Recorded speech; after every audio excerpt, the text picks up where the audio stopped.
Oke, assalamualaikum warahmatullahi wabarakatuh. Jadi kali ini kita akan membahas soal latihan ya, soal pilihan yang sudah mungkin ada yang sudah mengerjakan ataupun masih ada yang belum mengerjakan atau sedang proses mengerjakan ya. Di sini ada beberapa request dari kelas, yakni berikut soal yang ditanyakan ya terkait hidrokarbon dan termokimia. Pada kesempatan kali ini saya akan memilih untuk soalnya itu pada termokimia ya. Untuk hidrokarbon mungkin hanya review sedikit saja karena yang lebih lengkapnya ada di video pada channel YouTube saya ya. Jadi silakan dilihat video-video tentang apa hidrokarbon dari reaksi alkena dan lain sebagainya, juga dilengkapi dengan sumber-sumber yang lainnya agar lebih baik. Oke, di sini mulai dari termokimia. Wah, ini ada nomor 1, nomor 3, nomor 4, nomor 5 ya. Cuma nomor 2 doang berarti yang enggak. Ya, berarti mungkin saya akan sedikit aja terkait dengan soal-soal ini karena mirip-mirip ya. Oke, nomor 1 ya, langsung saja nomor 1. Yakni tentukan perubahan entalpi penguraian standar, ya ini kurang kata standar ya. Penguraian standar, perubahan entalpi standar penguraian atau penguraian standar ya, sama aja, pada spesies yang ditandai dari reaksi berikut yang distabiloin ya. Ini ada NO2, bukan ini. Mana stabilo? Nah, ya ini ada NO2, ada HBr, ada C6H12O6 ya. Nah, perubahan entalpi standar pada spesies yang ditandai ya. Spesies itu apa? Ya, spesies itu adalah ya general gitu, lebih umum dari atom, ion, molekul. Jadi kalau kita bicara spesies di kimia itu ya atom, ion, molekul, senyawa, itu adalah spesi gitu ya. Kalau S-nya kan pakai ES berarti banyak ya, dari bahasa Inggris species ya. Jadi spesies seperti itu ya, species. Nah, terus beda ya dengan spesies yang ada di biologi. Nah, di sini perubahan entalpi standar. Nah, kita singgung sedikit perubahan entalpi standar atau delta H0 ya. Perubahan entalpi standar itu ada apa aja ya? Ini kalian sudah bisa dilihat di video termokimia. Ini saya sudah buat ya. Harus ditonton video termokimia 1.2. Di situ ada penjelasan lebih lengkapnya. Ya, ada delta H0F ya. Ini perubahan entalpi standar pembentukan. Semuanya ini dalam 1 mol ya. Berarti definisinya apa? Pembentukan 1 mol senyawa dari unsur-unsurnya. Ya, terus ada delta H0D. Ini berarti penguraian ya. Nah, penguraian 1 mol senyawa menjadi unsur-unsurnya. Jadi kalau misalnya ada 2 mol diubah jadi 1 mol ya, dikali setengah misalnya kalau misalnya ada 2 mol. Kalau ada 3 mol, ingin tahu entalpi pembentukannya, berarti dikali 1/3 gitu ya, biar jadi 1 mol gitu. Jadi intinya pembentukan 1 mol itu namanya entalpi pembentukan standar. Penguraian 1 mol berarti entalpi penguraian standar. Yang ketiga nih yang umum, ada delta H0C, ini pembakaran ya. Pembakaran 1 mol suatu senyawa dengan oksigen ya, melibatkan dengan gas O2. Nah, 3 itu aja yang umum. Yang sisanya ada banyak ya, evaporasi, ada sublimasi ya, karena terkait dengan perubahan fasa ya. Itu bisa dilihat di video termokimia ya 1.2. Silahkan dicek kembali ya. Oke, nomor 1 saya bahas yang A saja. Yang B, C, D nya silahkan BC aja ya. Yang BC nya silahkan untuk dilihat kembali. Oke, di sini nomor 1A ya.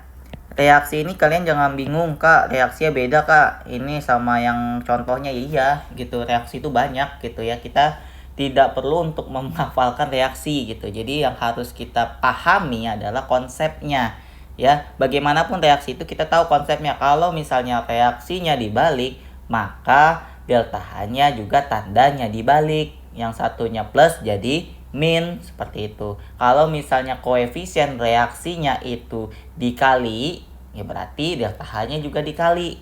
Kalau dibagi berarti dibagi. Kalau ditambah berarti ditambah ya. Kalau ditambah bisa ada 2 delta H, delta H1, delta H2. Ya ditambah berarti ditambah.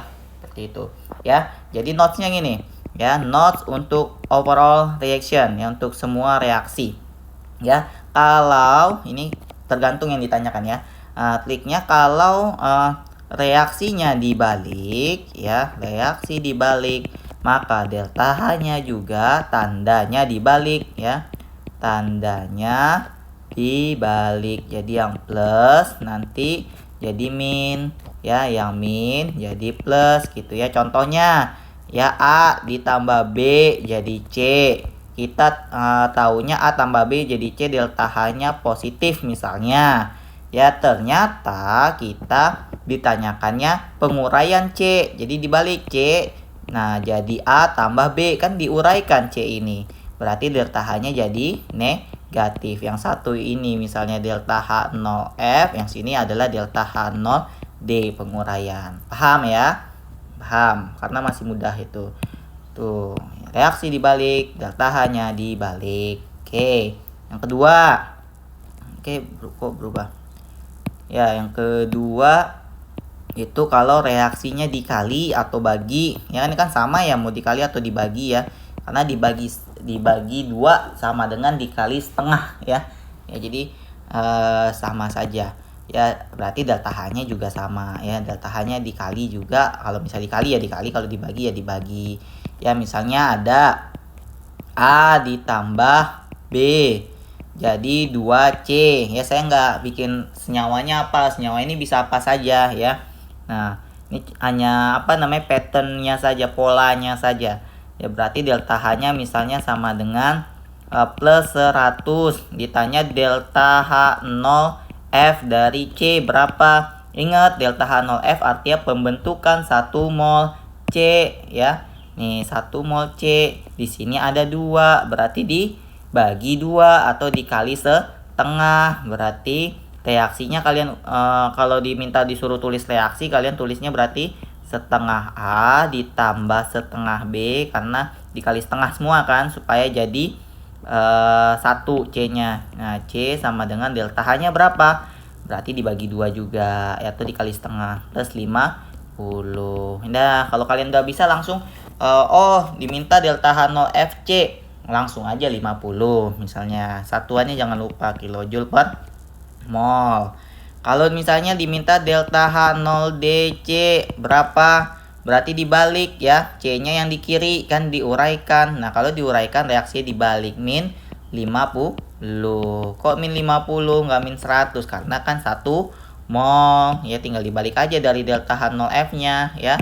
Gitu, ya. Nah, mudah kan, ya? Nah, yang ketiga ini adalah hukum Hess, ya, di jumlah, ya. Di jumlah nanti nih kalian pelajari, misalnya ada delta H1, ya, ada reaksinya. Kita ada delta H2, ada reaksinya. Nah, jadi delta H-nya itu adalah misalnya delta H1 ditambah delta H2. Tapi ini di soal ini tidak ada, ya. Oke. Nanti kalian bisa mengerjakan nih yang A langsung saja nih. 2NO, ya, fokus. 2NO gas tambah O2, ya, tulis lagi deh, 2NO 2 gas, NO aja, ya.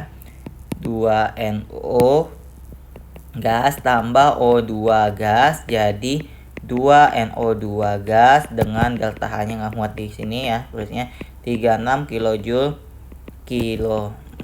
macet.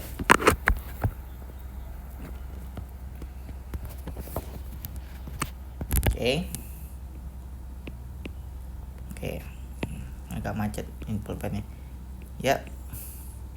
Kilojoule per mol, ya, per mol gitulah, ya. Nah, sama dengan 36 kilojoule per mol. Berarti gimana ditanyanya NO2, penguraian standar, berarti delta H0D. Nah, berarti kan start penguraian, sedangkan ini kita taunya bukan ini, yang mana ini. Nah, si NO2 nya ini kan dalam pembentukan kan, terbentuk. Nah, kita maunya diuraikan, berarti reaksinya dibalik gitu, ya.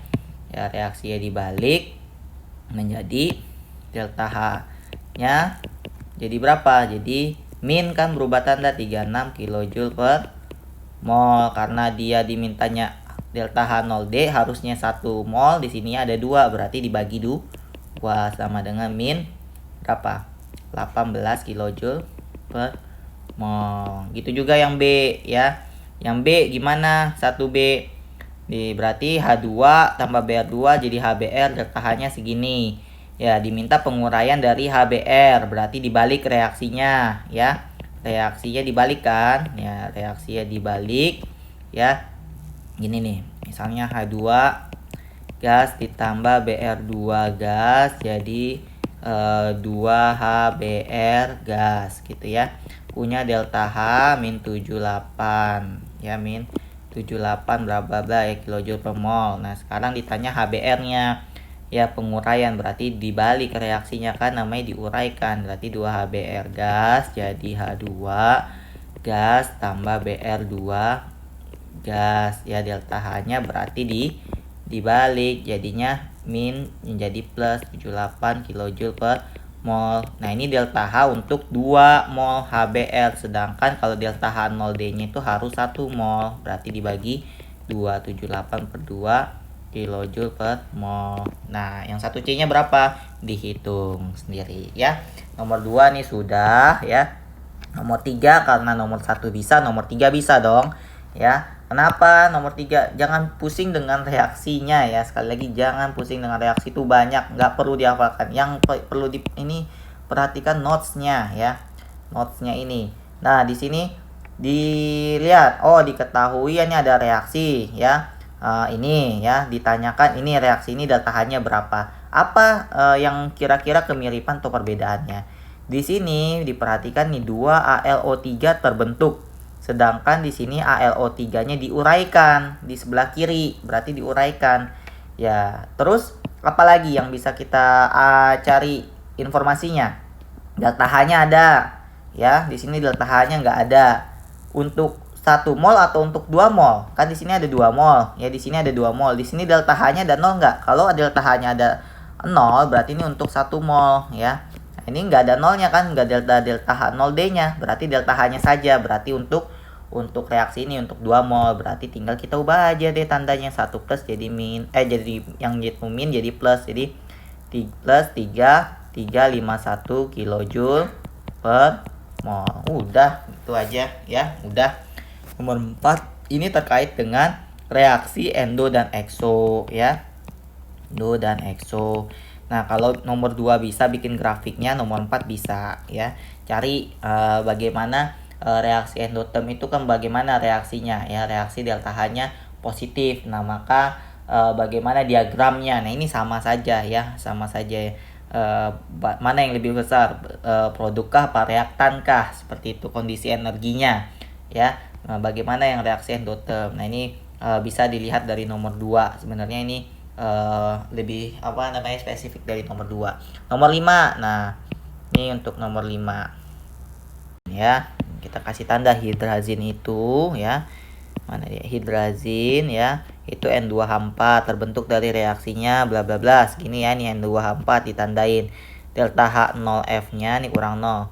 Delta H0F-nya adalah segini. Maka kalor itu apa sih? Ki ya. Kalor tuh Ki yang diperlukan untuk membentuk 100 gram hidrazin, berarti masanya dan massa molarnya ini ya, mm-nya, massa molarnya segitu adalah ya. Oke, berarti berapa ya? Ya sudah, kita tulis saja reaksinya dulu ya. 2H2 gas tambah N2 gas jadi N2H4 gas, delta H0F-nya sama dengan 95,4 kilojoule per mol ya. Nah, di sini lihat delta H0F berarti arti apa? Pembentukan. Ingat lagi delta F itu dari formation. Formation itu artinya pembentukan. Pembentukan 1 mol senyawa dari unsurnya ya. Nah, ini benar nggak sesuai definisinya? Pembentukan udah 1 mol belum? Ya, dilihat dulu. Ini udah 1 mol kan hidrazinnya, N2H4-nya. 1 mol senyawa dari unsur-unsurnya ya, dari bagian komponennya. Oke, dari N2 dan dari H2. Berarti sudah betul ya. Pembentukan 1 mol senyawa berarti nggak perlu dibagi lagi atau dikali lagi atau dibalik lagi karena sudah pembentukan, udah sesuai. Oke, karena sudah sesuai berarti nilai Q-nya berapa? Ingat delta H itu Q per M ya. min plusnya itu tergantung reaksi. Ya, ini kan reaksi plus, berarti delta H sama dengan delta H sama dengan Q per M, berarti Q-nya juga sama ya, kalornya 95,4 kilojoule kan bagi 1 mol ya, bagi 1 mol. Ini per mol, mol sama mol habis, berarti Q-nya 95,4 kilojoule.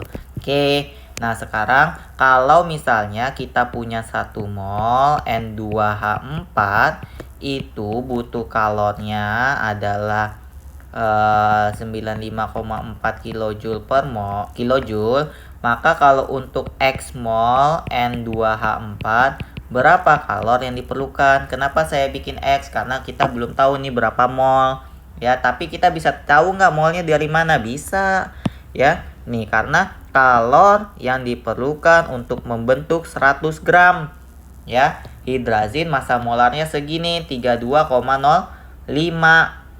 ya. Berarti kita bisa carikan berapa molnya. Ingat rumus mol ya. Mol mencari mol mana nih ya, berarti molnya sama dengan gram per massa molarnya kan ya. Gramnya berapa? 100 gram hidrazin ya, per massa molarnya adalah 32,05 gram per mol ini ya, gram per mol. Maka gram-gramnya coret ya, sisanya molnya naik ke atas. Oke, berarti dapat ya molnya berapa? 100 bagi 32,05 mol. Berapa tuh? Hitung ya, 100 dibagi 32,05 ya, 100 bagi 32,05 dapat berapa tuh? 3,120 mol. Nah, berarti kalau untuk 1 mol butuhnya Q-nya segini, maka kalau untuk X mol ya, maka X-nya diganti oleh berapa? 3,12 mol ya N2H4. Maka Q-nya butuh berapa? Ya, berarti tinggal perbandingan saja ya. Yang ditanyakan kan yang ini. Berarti yang ditanyakan per diketahui molnya 1 mol ya. Ketahui molnya 0 dikali 95,4 kilojoule saja ya. Kan ini kalor doang. Ya, berarti mol-molnya habis sama dengan Q-nya. Nih Q-nya sama dengan berapa?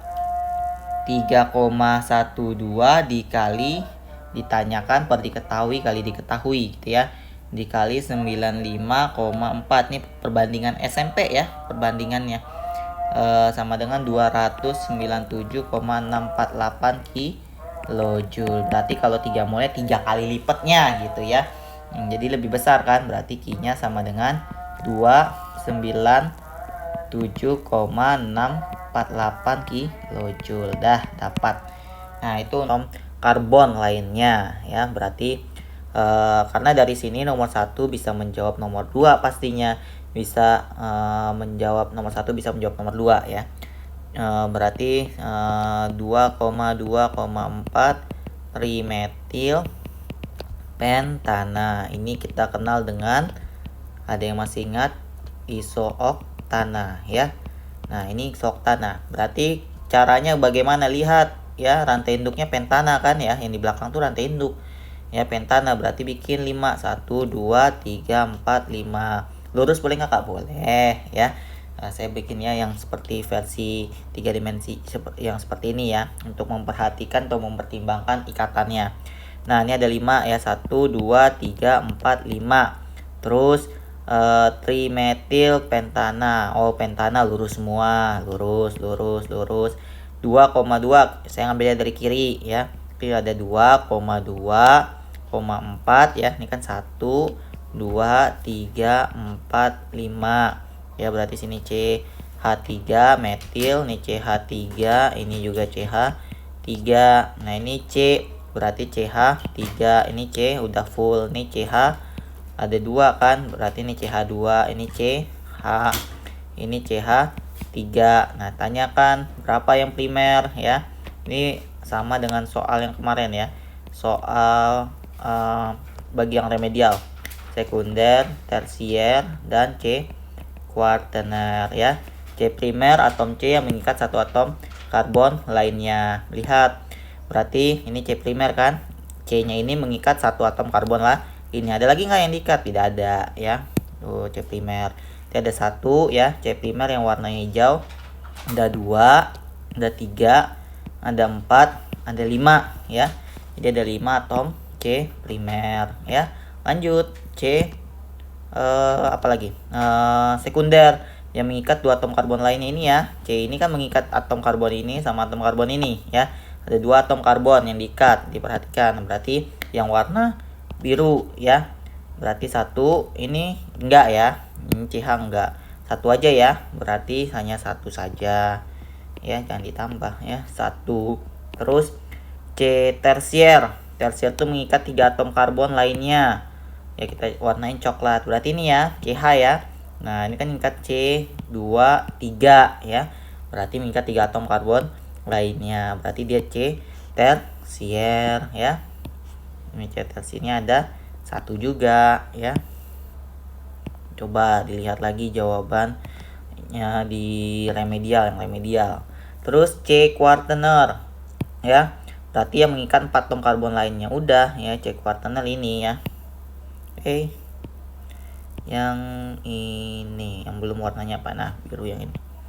Ya, ini C quaterner kan ada 4 atom karbon lainnya kan quaterner. Berarti ada 1 2 3 4 yang diikat sama dia. Ya, ada 1 atom karbon quaterner ya. Ada berapa? Ada 1. Berarti totalnya berapa? 5 tambah 1 tambah 1 tambah 1 8. Sesuai kan isoktana 8. Oke.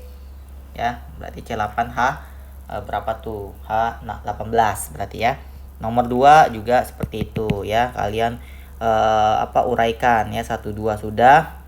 Perbedaan reaksi substitusi ini sudah ada ya videonya ya, video tentang reaksinya ya, tentang reaksi alkena dan alkana juga ya, sudah ada ya. Substitusi itu pada alkana ya. Jadi substitusi pada alkana misalnya ya, yang substitusi mungkin ini nomor 3 ya. Yang substitusi itu kita punya 1 2 3 4 lah ya. Ada 4 ya, di sini ada CH3, CH2, CH2, CH3. Nah, kemudian kita mau kita reaksikan dengan HCl ya. Ini bukan adisi. Kenapa? Kalau adisi itu pada rangkap ya. Jadi pada rangkap ini kan pada tunggal ya, maka ditambahkan direaksikan dengan HCl, yang dominan adalah akan terjadi reaksi substitusi atau pergantian Cl dengan gugus yang ada. Berarti sini CH3, sini ya CH2. Misalnya dia jadi seperti ini ya. Nah, di sini jadi masuk ya. Jadi digantikan, gugusnya itu digantikan. CH3 ini misalnya jadi Cl gitu. Nah, nanti berarti CH3-nya yang jadi CH4 gitu ya. Berarti ini CH3-nya kita mau masuknya ke sini nih ya. Misalnya ya, ini contohnya ya, berarti HCl-nya ini akan menggantikan dari CH3 seperti itu. Berarti jadinya karena dia substitusi pergantian, maka di sini CH3-nya diganti dengan apa tadi? Cl ya, digantikan dengan Cl, dan CH3-nya kemana? Berarti berikatan dengan H yang di sini kan ya. Jadi tambah CH3 tambah H jadi CH4 gitu. Itu namanya reaksi substitusi. Kalau adisi kan penambahan ya, penambahan atom atau spesies dia bisa asam halida. Ingat kembali, asam halida itu apa? Asam halida itu HX ya. HCl, HBr, HF, HI itu namanya asam halida. Terus ada halogen. Ya, halogen tuh X ya. Halogenasi ya. Berarti X2. Terus ada hidrogen. Hidrogenasi. Nah, ini H2. Nah, ditambahkan ini maka menyebabkan terjadinya perpindahan elektron ya pada ikatan rangkapnya sehingga menjadi tunggal ya. Tuh, DC ya. DC sudah kalian pelajari, ini ada juga di videonya, cek video reaksi alkena. Oke ya. Nah, itu sudah. Terus apalagi yang terkait dengan hidrokarbon. 2 itu ya kalian kerjakan sendiri ya. Tadi sudah di nomor 1 penjelasannya. 4 ini apa sih? Alkuna ya. Nah, ini kalian harus pelajari bahwa alkuna itu bisa mengalami dua reaksi adisi ya. Nah, alkuna bisa mengalami dua reaksi adisi.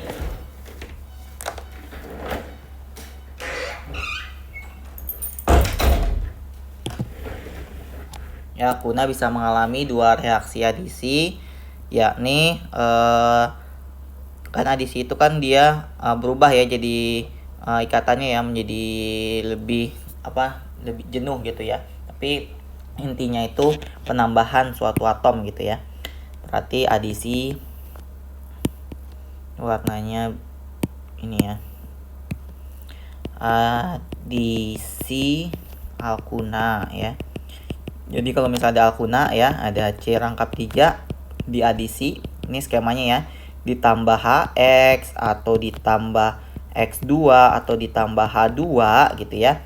Dia menjadi 1 mol ya. 1 mol, maka akan menjadi seperti ini ya. Ini alkuna yang awalnya rangkap 3 akan menjadi alkena. Alkena dilakukan lagi, diadisi lagi, ditambahkan entah HX, entah ditambah X2, entah ditambah H2 gitu ya. Nanti dia akan jadi alkana ya, atau ikatannya tunggal seperti itu. Jadi bagaimana kalau misalnya alkuna ya direaksikan satu kali ya, satu kali dengan regen misalnya HX gitu ya, atau X2 atau H2. HX ini asam halida ya. X2 ini berarti Cl2 Br2 gitu ya. H2 ya H2 gitu. Berarti kalau satu kali menghasilkan ini alkena. Berarti kalau 2 kali dia akan menghasilkan alkana. Nah, ini gitu ya konsepnya ini. Ya konsepnya. Ini konsepnya ya, konsepnya. Terus di sini apa? Nah, kalian ini mau soalnya gimana pun senyawanya banyak ya terkait dengan alkuna ini. Diperhatikan lagi ya aturan Markovnikov gitu. Reaksi alkuna bla bla bla ini sudah ya, dengan 1 mol asam halida apabila 1 butana direaksikan dengan 1 mol HCl menghasilkan X ya, maka X-nya itu direaksikan lagi dengan 1 mol HCl. Berarti intinya dia direaksikan dengan 2 mol HCl, tapi direaksi satu-satu gitu. Pertama direaksiin 1 dulu mol HCl jadinya X ya. X ini direaksiin lagi dengan 1 mol HCl jadinya Y. Berarti sama dengan ini ya konsepnya ya. Nih ya konsepnya sama dengan ini. Terus apa tadi soalnya? Butuna ya. 1 butuna. Berarti kalian harus tahu gimana sih 1 butuna itu strukturnya. Kalau nggak tahu ya berarti nggak bisa menjalankan reaksinya ya. Butuna bukan butana. 1 butuna. Butuna bukan butuna. Butuna ya. Nah, butuna itu apa? Berarti 4 ya. Butuna 4. 1 udah lurus aja deh ya. 1 2 3 4. Ya, 1 butuna langsung CH3 ya. 1 posisinya berarti nggak 3 dong ya. Ya ini kalian tulisnya reaksinya apa namanya? Ikatannya dulu gitu. 1 berarti ini CH aja, ini C aja, ini CH2, ini CH berapa? 3 ya. Betul ya? Direaksikan dengan HCl. Kalau tidak salah tadi soalnya dengan 1 mol HCl asam klorida. Ya, dengan 1 mol asam klorida atau HCl. Jadi apa ya? Nah, HCl ada H dan Cl. Ingat aturan Markovnikov ya. Aturan Markovnikov ya. Bahwasannya atom H akan masuk ya. Masuk ke C yang tersubstitusi. Ya, substitusi atau C yang banyak hanya atau yang banyak hanya. Sehingga yang kaya makin kaya, yang miskin makin miskin. Yang udah banyak hanya nambah H lagi, yang makin sedikit yang nggak dapat H, nggak dapat atom hidrogen gitu. Ya, berarti ini ada 2 ya. Fokus di ikatan rangkapnya ya. Di sini fokus di ikatan rangkapnya. Ini ada 2 karbon kan. Masuk kemana hanya? Nah, ini selalu ditanyakan masuk kemana hanya? Masuk ke sini kah ya yang pertama, atau masuk hanya ke sini yang kedua? Ke C yang kedua ya. Berarti masuk ke C yang pertama ya. Kenapa masuk ke C yang pertama? Karena di situ ada 1H, sedangkan C yang kedua tidak ada atom hidrogen. Kan dia mau yang udah lebih banyak atom hidrogennya. Berarti digambarkan hanya ini masuk ke sini ya. Ini begini. Nih, nah ya, hanya masuk ke sini, yang Cl-nya masuk ke sini, sehingga jadi ini dipakai buat di sini, nih pakai buat di sini. Kan ini HCl ada ikatannya ya. Masing-masing sini bawa elektronnya masing-masing gitu. Berarti di sini jadi CH2, di sininya ikatan jadi rangkap 2, sininya C Cl ya. Maka di sini jadi C2 pas ya, CH2 ini CH3. Apa namanya ini X? Nah, ini adalah senyawa X. Ya, ingat cara menamakannya. Jadi reaksi ini komplit ya. Kalian bisa tahu cara menamakannya, menggambarkannya ya. Nah, ini kan rantai induknya ya langsung. Terus ada 1, 2, 3, 4. Habis itu ada kloro kan Cl. Berarti namanya 2 kloro. Ada ikatannya rangkap 2. Ada 4 namanya butena ya. Direaksikan lagi ya. Lanjut reaksi lagi dengan HCl juga ya. Nah, dengan HCl fokus lagi ke ikatan rangkapnya ya. Ingat fokus ke ikatan rangkapnya ini kan. Nah, masuk kemana H-nya gitu ya. Nah, itu yang selalu ditanyakan. Ya, masuk kemana H-nya? H-nya masuk ke yang CH2 lah ya. Nah, maka ya H-nya masuk ke sini ya. Cl-nya masuk ke sini, ke C yang ada, yang C-nya apa namanya? Yang enggak ada H-nya kan. Nah, yang sisanya berarti jadinya senyawanya adalah ya CH3. Nah, angkatan rangkapnya putuskan untuk mengikat apa H dengan Cl-nya. Nah, ya. Jadi CH3, sini C, Cl, Cl-nya taruh lagi di atas, sini CH2, sini CH3. Bagaimana menamakannya? Ya, menamakannya rantai induknya, ya. Tentukanlah rantai induk, rantai paling panjang. Terus cabang-cabangnya ya. Cabang-cabangnya DCl, DCl. Terus penomorannya dari kiri apa kanan? Dari kiri ya. Di kiri 2, di kanan 3 nomor kecilnya. Ya, jadi 1, 2, 3, 4. Berarti karbon kedua berarti 2,2 di pakai di karena Cl-nya ada 2 ya. Kloro apa? 4 butana. Berarti Y-nya adalah 2,2 di klorobutana. Yang X-nya adalah 2 klorobutena. Berarti X-nya adalah 2 klorobutena. Y-nya adalah 2,2 di klorobutana ya. Oke. Sudah terjawab ya, di situ sudah ada ya. Nah, tentukan XY dan reaksi keseluruhan. Nah, nomor 5 lagi. Tentukan kenaikan titik didih. Pertama, kalian consideration atau jadi pertimbangannya adalah semakin banyak karbonnya maka akan semakin banyak juga ya tendensi untuk meningkat titik didihnya. Berarti dari massa molekul relatifnya. Ya, jadi massa molekul relatifnya semakin tinggi maka titik didihnya akan semakin titik didih TD ya tinggi. Yang kedua, kalau misalnya sama ya, jumlah atom karbonnya sama ya, jumlah atom karbonnya sama tapi bercabang. Nah, maka yang bercabang ini akan lebih rendah ya. Jadi yang alifat yang linear ya, yang linear akan lebih tinggi titik didihnya dibandingkan titik didih yang bercabang pada kondisi. Nah, ini yang kalian agak kurang mencermati ya, pada kondisi jumlah atom karbon yang sama. Tapi kalau dibandingkan dengan atom karbon 4 dengan atom karbon 3 ya, berarti 4 lah ya yang paling tinggi. Nah, ini bagaimana? Ini atom karbonnya ada berapa? 1, 2, 3, 4 ya, ada 4. Ini ada 1, 2, 3, 4, 5. Oh, udah berarti lebih tinggi 5 gitu ya. Ini tuh 2, 3, 4, 5. Nah, 5 sama 5 mana yang lebih tinggi? Yang nomor 3. Berarti nomor 3 ini paling tinggi ya. Ini paling tinggi ya. Paling tinggi. Terus nomor 2 apa nomor 1? Nomor 2 ya. Kenapa, Kak? Tapi kan ada cabangnya, tapi karbonnya lebih banyak. Maka karena karbonnya lebih banyak, massa molarnya lebih besar ya, MR-nya makin besar. Ya, berarti ini yang kedua sedang gitu ya. Nah, ini yang terakhir karena cuma 4 ya, ini rendah gitu. Berarti urutan kenaikan titik didih dari urutan kenaikan itu dari paling rendah ya. Berarti urutannya ya udah benar 1 2 3 gitu ya. Oke, jadi itu untuk pembahasan hari ini ya. Semoga sukses ya untuk UTS-nya ya. Good luck untuk UTS-nya dan sehat selalu. Terima kasih. Assalamualaikum warahmatullahi wabarakatuh.